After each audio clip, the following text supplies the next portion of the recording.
Je pense que le plus gros problème avec les soi-disant leaders du jour est que nous ne produisons pas vraiment de leaders, nous produisons juste des managers et des superviseurs. Ils sortent en tant que leaders et souffrent à chaque instant de leur vie. C'est ce que je vois. Parce que le leadership ne vient pas parce que vous avez de l'ambition. Le leadership se produit. Voyez, comprenons cela. L'ambition signifie que vous faites gonfler votre désir. Ce qui est une perte de temps, parce que vos désirs sont basés sur ce qui se passe autour de vous, ou sur ce qui s'est passé jusqu'à présent, une version exagérée de ce qui vous entoure et votre désir. Vous ne pouvez pas désirer quelque chose que vous n'avez jamais vu. Vous pouvez seulement désirer quelque chose que vous avez vu, légèrement exagéré ou trop exagéré. Cela dépend de qui vous êtes. Mais le leadership consiste à pouvoir prendre un groupe de personnes, ou une nation, ou le monde entier,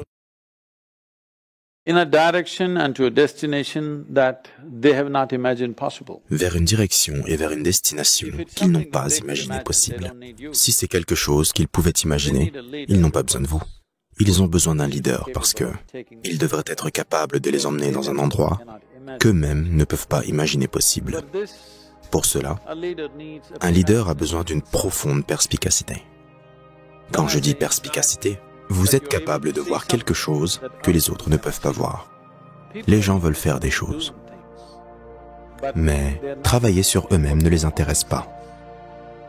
Si vous croyez que ce que vous faites est important, la chose la plus importante de votre vie est de travailler sur vous-même pour améliorer vos capacités de perception, pour être capable de voir ce que les autres ne peuvent pas voir. Vous avez une vision de ce que vous souhaitez faire.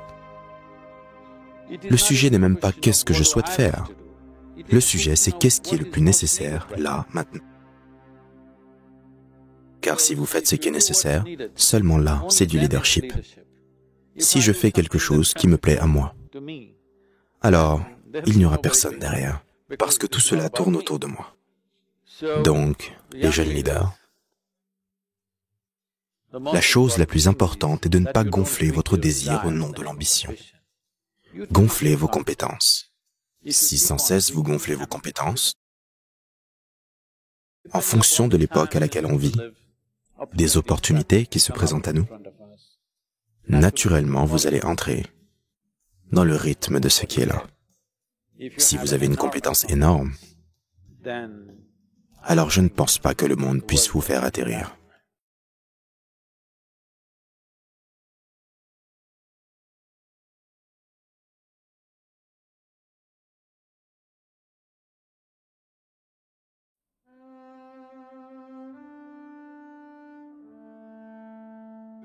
Sadhguru Jaggi Vasudev est un maître réalisé, mystique et yogi. Il a montré le chemin pour que les gens atteignent leur joie naturelle et vivent leur vie en faisant l'expérience de leur propre nature profonde. Sa présence est remplie de grâce et de compassion. L'approche scientifique de Sadhguru envers la spiritualité et son travail vers l'élévation de l'humanité ont reçu des distinctions dans le monde entier. Les mots intenses et extrêmement clairs qui viennent de lui, de sa profonde compréhension et sagesse, peuvent changer l'essence même de l'être.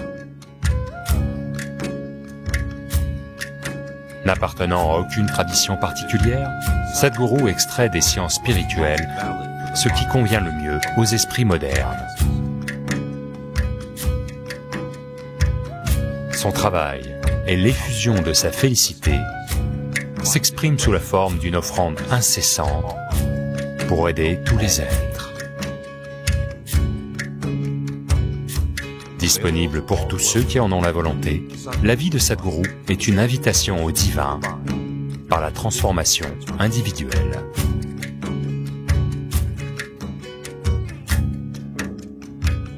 Bienvenue dans la révolution silencieuse de la réalisation de soi.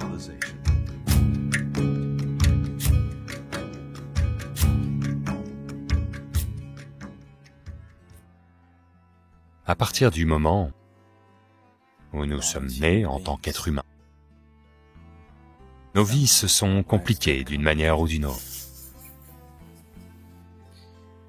Si nous étions venus ici comme n'importe quelle autre espèce sur cette planète, la vie serait très simple. Manger, manger, dormir, se reproduire et mourir un jour. Eh bien, nous devons nous aussi faire toutes ces choses, mais après avoir fait toutes ces choses, nous trouvons que ce n'est pas suffisant. D'une certaine manière, ce que vous êtes maintenant, où que vous soyez, ne suffit pas. Vous voulez être un peu plus que ce que vous êtes à présent, n'est-ce pas? N'est-ce pas ainsi? Si vous ne connaissez que l'argent, vous pensez peut-être à un peu plus d'argent. Si vous ne connaissez que le plaisir, peut-être un peu plus de plaisir. Le pouvoir, un peu plus de pouvoir. Peu importe. Quelle que soit votre devise, chacun en désire un peu plus que ce qu'il a en ce moment. Le processus de désir est en marche continuellement. Donc cette aspiration au bien-être, parce que finalement tout ce que vous faites est en quête de votre bien-être. Que vous alliez au travail, que vous alliez au bar, ou que vous alliez au temple, où vous vous mariez, vous avez des enfants, vous étudiez à l'université, tout est fondamentalement pour votre bien-être, n'est-ce pas? Oui, tout le monde n'a pas la même idée du bien-être. Quelqu'un pense que s'il peut manger 2 fois par jour, c'est le bien-être. Pour quelqu'un d'autre, ce n'est pas le bien-être, n'est-ce pas? Notre définition de ce qui est le bien-être peut être différente, mais chaque être humain, consciemment ou inconsciemment, est constamment à la recherche de son bien-être, n'est-ce pas?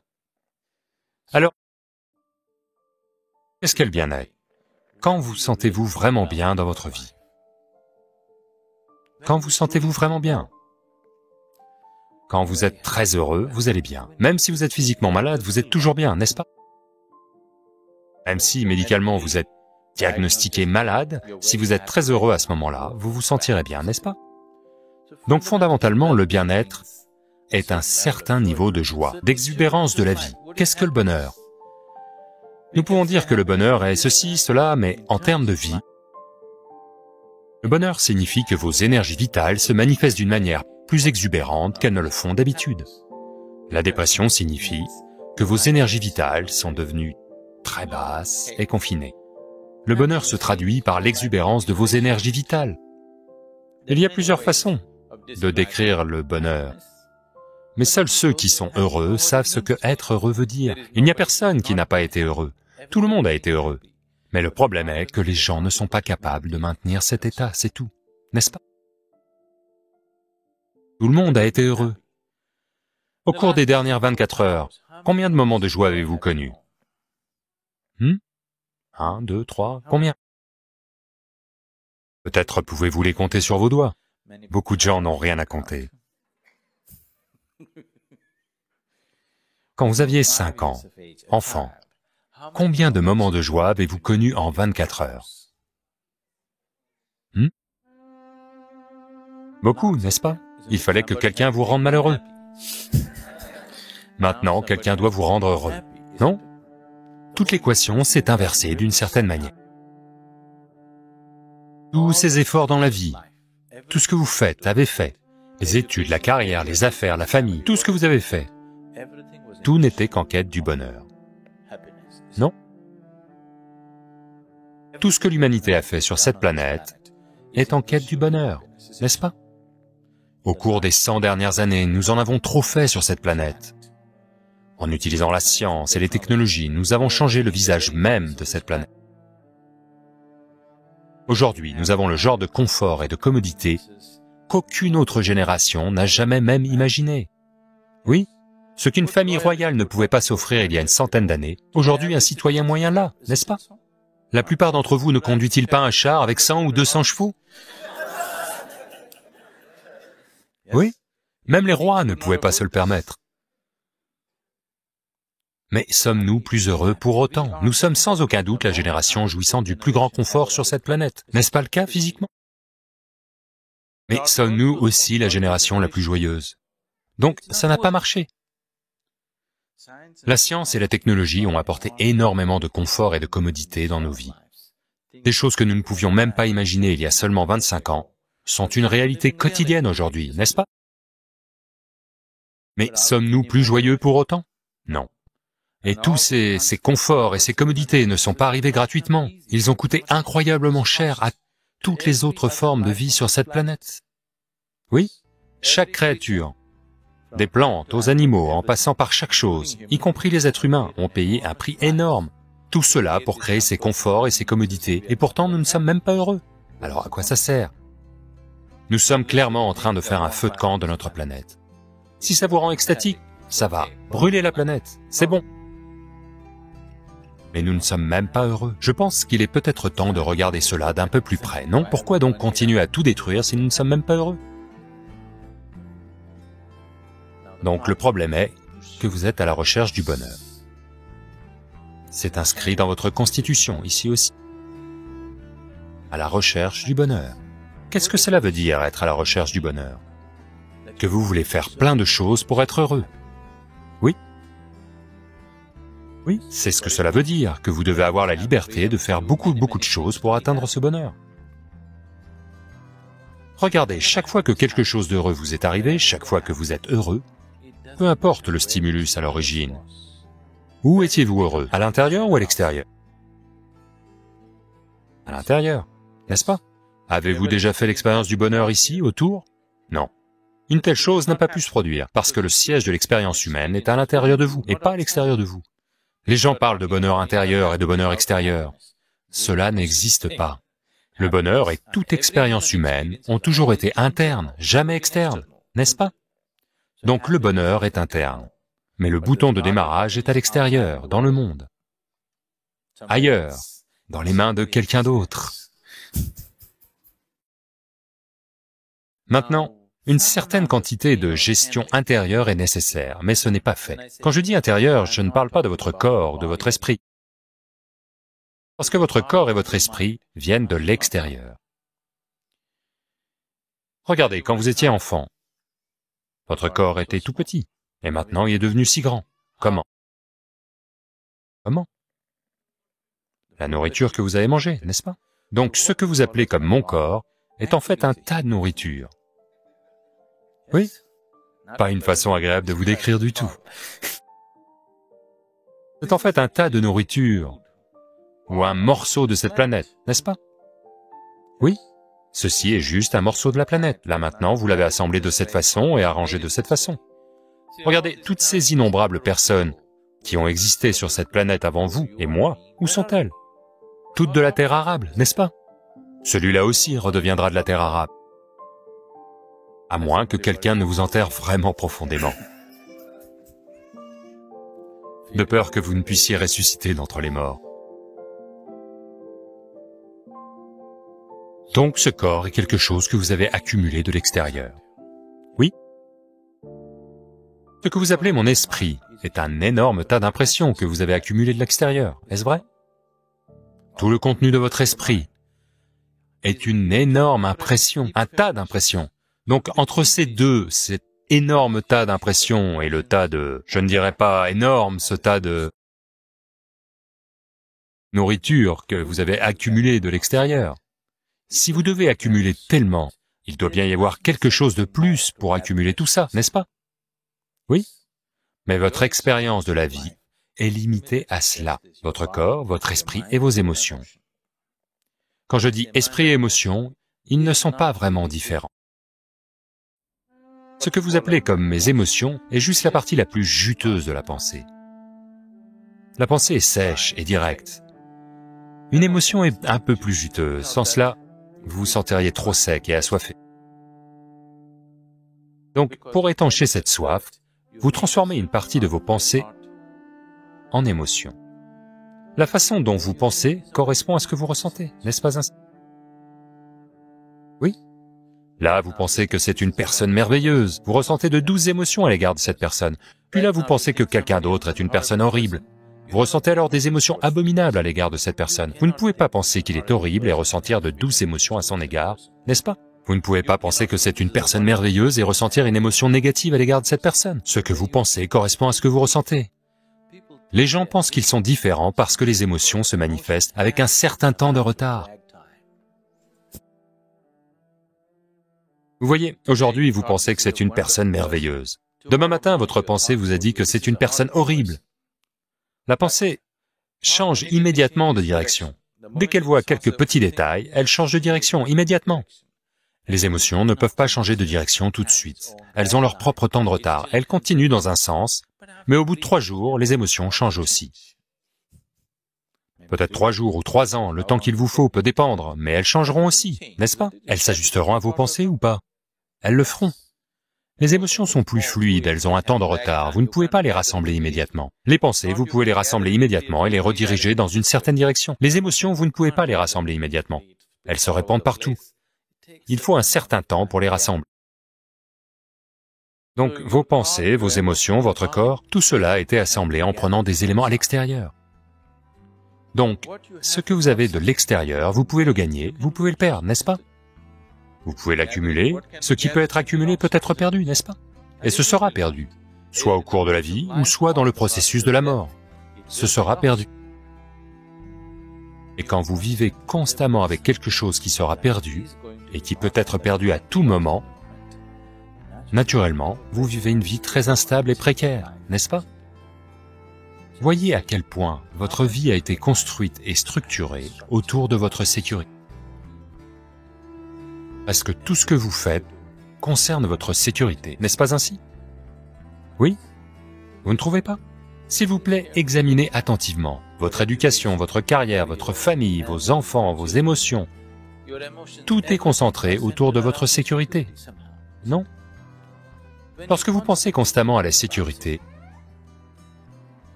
lorsque vous êtes constamment préoccupé par votre sécurité, vous ne marchez pas d'un pas décidé dans votre vie. Chaque pas ne sera qu'un demi-pas. Vous ne pouvez pas vous abandonner complètement au processus de la vie. Constamment, la question sera « Qu'est-ce qui va m'arriver? Qu'est-ce qui va m'arriver ?» C'est bien ça la question, n'est-ce pas? Tant que ce problème ne sera pas réglé, vous ne réaliserez pas le véritable potentiel de qui vous êtes. Vous ne parviendrez jamais à trouver une forme d'expression complète, ni pour votre corps, ni pour votre intelligence, ni pour quoi que ce soit, tant que cette question de ce qu'il va m'arriver ne disparaît pas de votre vie. Il n'y a que lorsque vous atteindrez cet état où vous ressentez « rien ne peut m'arriver, quoi qu'il se passe, quelle que soit la situation que la vie me propose, c'est ainsi que je serai ». À moins que cette affirmation ne soit ancrée en vous, vous n'avancerez jamais à grands pas dans votre vie, vous n'avancerez qu'à petits pas dans votre vie. Donc, le processus spirituel consiste à apporter une nouvelle dimension qui est au-delà du physique dans votre expérience de tous les jours, pour que ce problème de sécurité et d'insécurité disparaisse. Parce que vous êtes tellement perdu dans cet instinct de survie que vous êtes convaincu que tout est dans ce registre. Ce n'est pas ainsi. Regardez, si vous ne faites pas n'importe quoi avec votre esprit là maintenant, c'est tout à fait naturel de se sentir en paix et joyeux, est-ce ainsi? Est-ce ainsi? Faut-il que vous alliez conquérir le monde pour être joyeux? Pouvez-vous juste regarder le coucher du soleil et être joyeux? Pouvez-vous fermer les yeux et être joyeux? Oui? Pouvez-vous penser à quelque chose et être joyeux? Et ne penser à rien et rester joyeux? Donc, le fait d'être joyeux ne dépend pas d'une action particulière dans le monde. Oui? Les gens sont peut-être arrivés là en faisant plein de choses, c'est différent. C'est comme un certain jour, un taureau et un faisan paissaient dans le champ. Le taureau broutait l'herbe et le faisan, l'oiseau, débarrassait le taureau de ses tiques. Ils ont une sorte de partenariat. Il y avait un grand arbre au bout du champ. Le faisan, regardant le grand arbre, dit au taureau avec nostalgie, « Oh hélas, il fut un temps où je pouvais voler jusqu'à la branche la plus haute de l'arbre. Mais aujourd'hui, je n'ai même plus assez de force dans les ailes pour arriver à la première branche. » Le taureau, nonchalant, lui répondit, « Oh, ce n'est pas un problème. Si tu veux aller jusqu'à la plus haute branche, tous les jours, mange un peu de ma bouse. Tous les jours, mange un peu de ma bouse. Et d'ici une quinzaine de jours, tu y arriveras. Avec beaucoup d'hésitation, le faisan commençait à picorer des morceaux de bouse et, hop, dès le premier jour, le faisan réussit à s'installer sur la première branche de l'arbre. En 15 jours, il atteignit la branche la plus haute de l'arbre. Et donc, le faisan s'installa sur la plus haute branche et commença juste à jouir de la vue. Quand un vieux fermier, qui se balançait dans son fauteuil à bascule, vit un vieux faisan bien gras, tranquillement perché sur la plus haute branche de l'arbre, il prit sa carabine et abattit le faisan qui tomba de là. La morale de l'histoire ?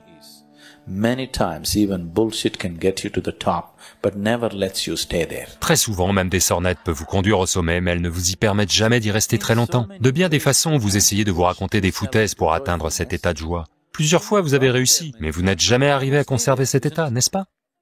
Oui. Vous pouvez y arriver simplement en courant sur la plage, en dansant, en chantant, en buvant de l'alcool, en prenant de la drogue, en faisant tellement de choses. Toutes ces choses vous y emmènent pour un moment, mais ne vous permettent pas d'y rester, n'est-ce pas? Oui ou non?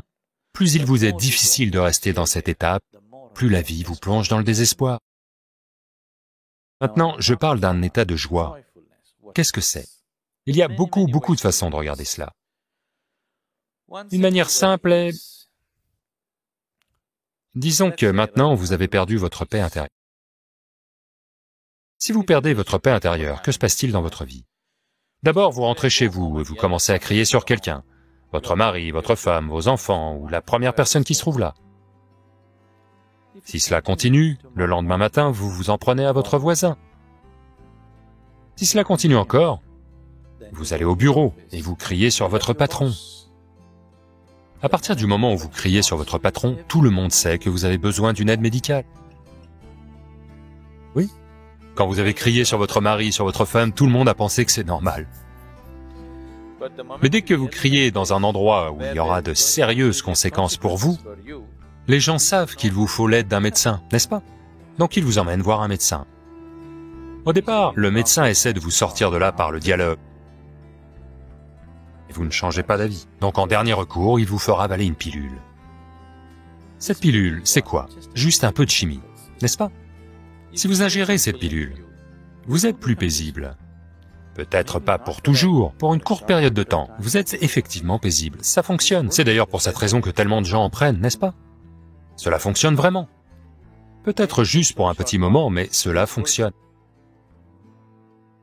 Donc, juste un peu de chimie vous apporte la paix intérieure. Ou, en d'autres termes, la paix est une sorte de chimie.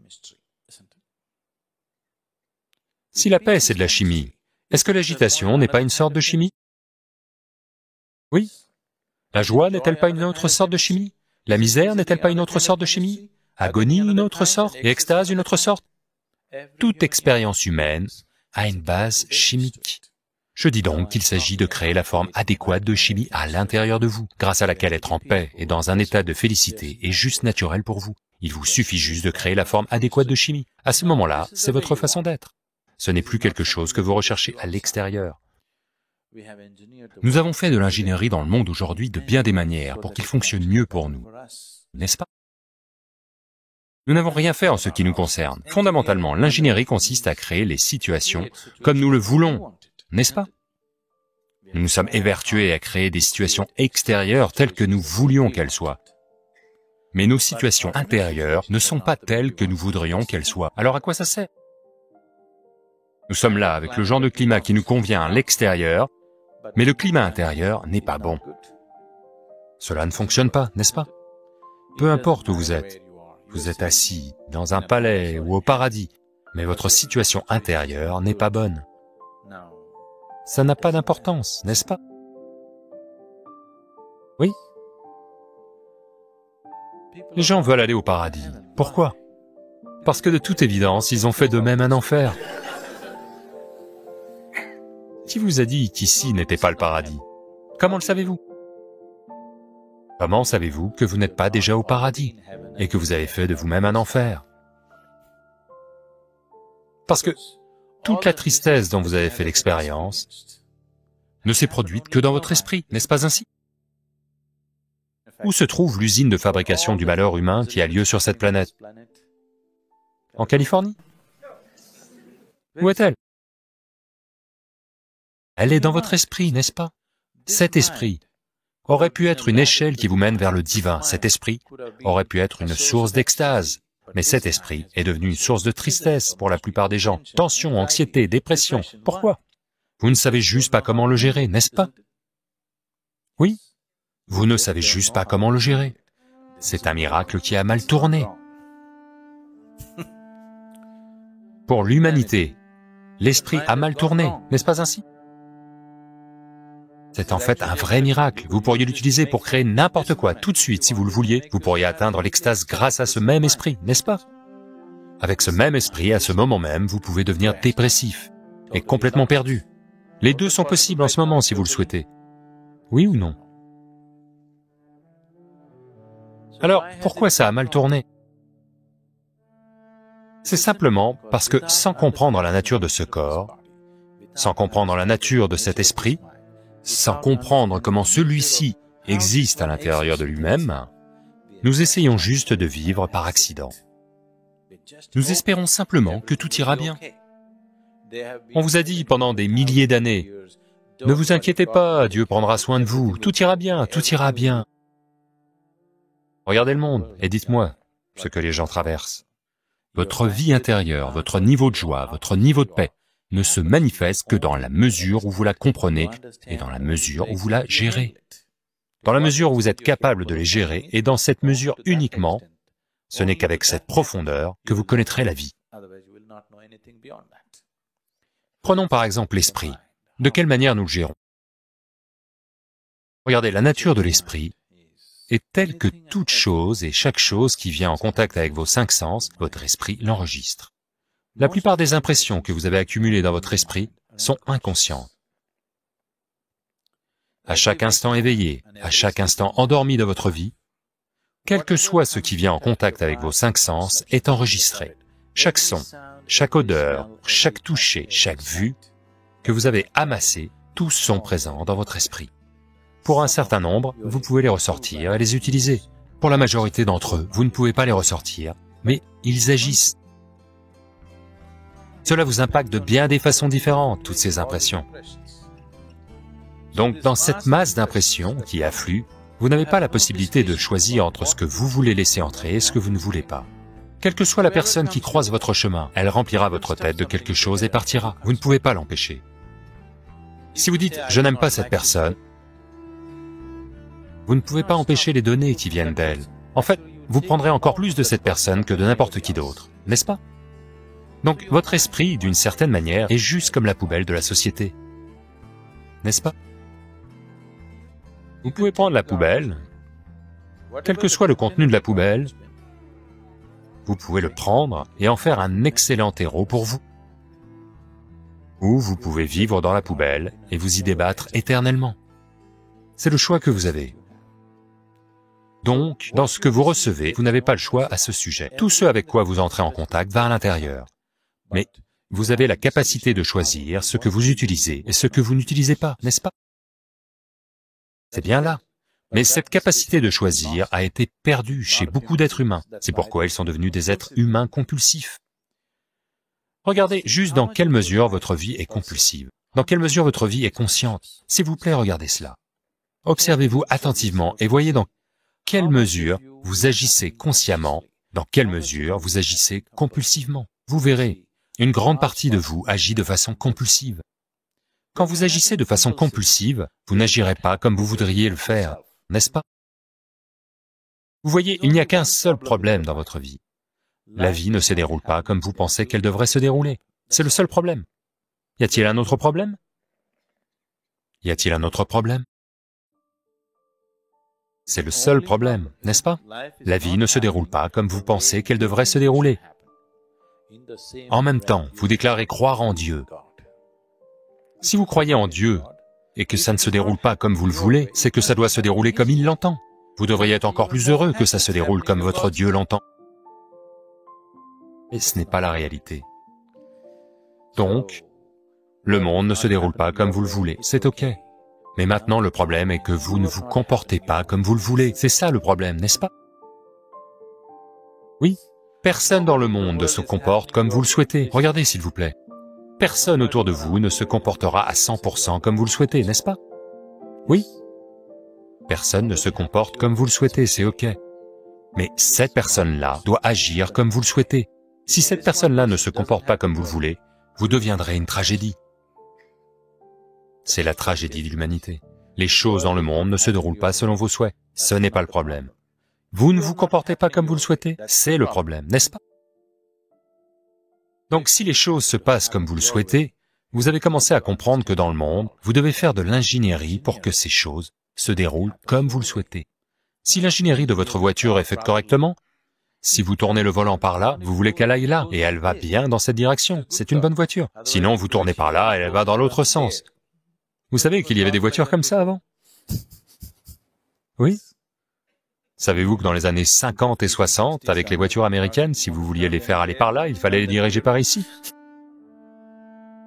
Puis maintenant, n'est-ce pas? Grâce à une meilleure ingénierie. C'est la même chose avec vous. Aucune ingénierie intérieure n'a été faite pour vous, n'est-ce pas? Juste par accident, vous essayez de fonctionner. Donc, ce que vous amassez n'est pas le problème. C'est votre capacité à utiliser ce que vous voulez qui est important, n'est-ce pas? Est-ce que ce n'est pas bon, toute la merde du monde que vous avez dans votre tête? C'est mieux que vous la ramassiez.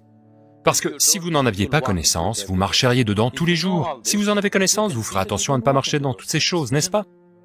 Oui? Vous voyez, être libre de quelque chose et être ignorant de ce quelque chose, c'est complètement différent. Oui? Si vous ignorez la manière dont va le monde, vous pouvez être sûr de vous y heurter aujourd'hui ou demain. Vous connaissez toutes les ignominies de ce monde, vous n'y cédez pas. Consciemment, vous n'y cédez pas. C'est très différent, n'est-ce pas? Donc, la souffrance n'est pas consciente. Si vous souffrez d'une manière ou d'une autre, cela veut dire qu'une partie de vous agit inconsciemment, n'est-ce pas? Personne ne crée consciemment de la souffrance pour soi-même, n'est-ce pas? N'est-ce pas? Si des niveaux différents de souffrance existent, ça signifie que différents niveaux d'inconscience existent en vous, n'est-ce pas? Ce qui est conscient en vous, cette partie-là de vous, vous continuerez à la faire fonctionner comme vous le voulez, n'est-ce pas? N'est-ce pas? Tout ce qui est conscient en vous, toutes ces parties-là de vous, vous continuerez à les faire fonctionner comme vous le voulez. Tout ce qui est inconscient en vous, ces parties-là de vous, vous ne pouvez pas les faire fonctionner comme vous le voulez. Ainsi, tout ce que vous avez à faire avec votre vie est de vous rendre de plus en plus conscient. Si vous vous efforcez de rendre cette chose absolument consciente, elle sera à 100% comme vous le voulez. Ce morceau de vie se manifestera exactement comme vous le voulez. Quand cela arrivera, j'ai une confiance absolue en vous que vous ferez de vous des êtres humains vivants dans un état de félicité absolue. Il n'y a pas de doute à ce sujet. Il n'y a pas de doute à ce sujet.